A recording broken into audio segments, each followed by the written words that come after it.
Hello everyone, কেমন আছেন সবাই? আশা করি ভালো আছেন, আর আমিও ভালোই আছি। আমার প্রথম সন্তান, তাও কেন মুখে ভাত হলো না সেটা তো বলবোই, যেটার জন্য আজকের এই ভিডিওটি। চলুন তবে শুরু করি। মুখে ভাত, যেটাকে আপনারা অন্নপ্রাশন বলেই জানেন, সেটা আমাদের মধ্যে নেই। নেই বলা ভুল হবে, আমাদের করতে নেই। নতুন জামা প্যান্ট পরানো, সুন্দর করে ভাত সাজানো, সেই সবও আমরা কিছু করি না।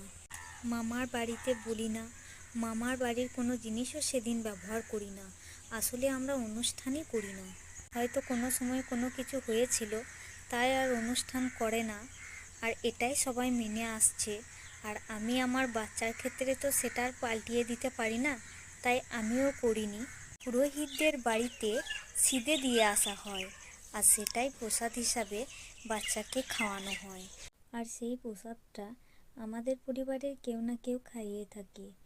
যেহেতু আমার শ্বশুরমশাই নেই, তাই আমার শাশুড়ি মাই আমার বাচ্চাকে খাইয়েছিল। কেমন লাগলো আমার এই ভিডিওটি অবশ্যই কমেন্টে জানাবেন, আর চ্যানেলটি সাবস্ক্রাইব করে আমার পাশে থাকবেন। ধন্যবাদ।